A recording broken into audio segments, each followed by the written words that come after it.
नमस्कार, मैं हूँ अनुशक्ति सिंह, सत्य हिंदी के लिए।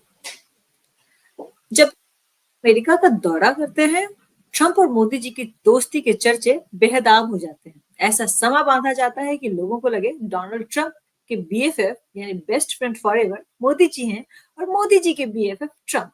लेकिन क्या सच में ऐसा है? अगर हाँ, तो फिर क्या वजह है कि लगातार तीसरी बार अमेरिका से भारत भेजे गए नागरिकों के साथ बदसलूकी की गई? अब देखिए, शनिवार को देर रात 11:38 पर 116 अवैध प्रवासियों को लेकर अमेरिकी विमान श्री गुरु रामदास इंटरनेशनल एयरपोर्ट अमृतसर पहुंचा। इसमें से सबसे ज्यादा पंजाब के 67 लोग थे, 33 लोग हरियाणा के और गुजरात के 8, उत्तर प्रदेश के 3, गोवा और महाराष्ट्र और राजस्थान के दो दो लोग थे। हिमाचल प्रदेश और जम्मू कश्मीर के भी एक एक नागरिक शामिल थे। इस अमेरिकी विमान में भारतीयों के साथ अमेरिकी सरकार के कुछ अधिकारी और जवान भी शामिल थे। बात इतनी सी नहीं है, मूल बात अब सामने आती है। इन 16 प्रवासियों को जिन हालात में भारत लेकर आया गया, उसे देखकर नाराजगी एकदम जाहिर थी, क्योंकि इन नागरिकों के हाथों में हथकड़ियां बंधी हुई थी और उन्हें ऐसे लाया गया जैसे कि नागरिकों को नहीं, आरोपियों को लाया जा रहा है। इतना ही नहीं, इन 116 लोगों में जितने भी सिख समाज के लोग थे, उनकी पगड़ी भी उतरवा ली गई। और ऐसा पहली बार नहीं है जब अमेरिका ने भारतीयों को इस तरह जलील करके वापस भेजा है। पहले भी ऐसा 2 बार हो चुका है। 5 फरवरी 2025 को 104 भारतीयों को अमेरिकी सेना के विमान से भारत भेजा गया था पहली बार। पर उन सब के हाथ में हथकड़ियां थी और पांव में बेड़ियां थी। इस पर केंद्र सरकार को विपक्षी दलों का भारी विरोध झेलना पड़ा। एक बड़ा सवाल सामने आया था कि भारत और अमेरिका के बीच इतने गहरे संबंध हैं, तो फिर भारतीयों के साथ कैदियों जैसा व्यवहार क्यों किया जा रहा है? अमेरिका द्वारा अवैध भारतीय नागरिकों को भारत वापस भेजने के दौरान हथकड़ी और जंजीर लगाने के तरीके पर विपक्षी सदस्यों के विरोध के बीच विदेश मंत्री एस जयशंकर के इस्तीफे की भी मांग हुई।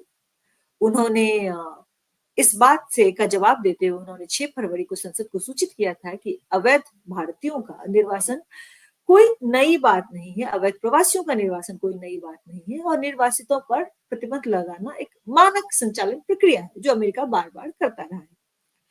राज्यसभा में सबसे पहले बोलते हुए श्री जयशंकर ने कहा था कि 2009 से अब तक कुल 15,756 अवैध भारतीय अप्रवासियों को अमेरिका से भारत भेजा गया है। लेकिन इसी के साथ उन्होंने यह भी कहा था कि अमेरिकी राष्ट्रपति से बातचीत कर इस बात का ध्यान रखा जाएगा कि भेजे जा रहे लोगों के साथ किसी भी तरह का कोई दुर्व्यवहार ना हो। अब इतनी बात तो कर ली गई थी, लेकिन हुआ क्या? उस वक्त इस हथकड़ी लगाने के विरोध में विपक्ष के तमाम नेता मल्लिकार्जुन खड़गे, राहुल गांधी, अखिलेश यादव, प्रियंका गांधी वाड्रा, केसी वेणुगोपाल, जितने भी विपक्षी नेता हैं, सबने संसद के बाहर विरोध प्रदर्शन किया था। कुछ सांसदों ने अपने हाथ में जंजीर बांधकर भी विरोध प्रदर्शन किया था। यह एक सांकेतिक विरोध था, लेकिन किसी भी बात का कोई असर नहीं हुआ। एक बार फिर से अमेरिका ने भारत को जलील कर दिया गया है और ऐसा तब हो रहा वेनेजुएला और बाकी अन्य देश अपने नागरिकों को ससम्मान बुलवा रहे हैं। अब सवाल यह उठता है कि क्या मोदी सरकार इस मामले को जानबूझकर अनदेखा कर रही है या ट्रंप से दोस्ती बनाए रखने के चक्कर में सब कुछ बर्दाश्त कर जाना ही मोदी जी का नया तरीका है और उनकी नई अमेरिका नीति है। लेकिन नागरिकों का क्या, उनके सम्मान का क्या?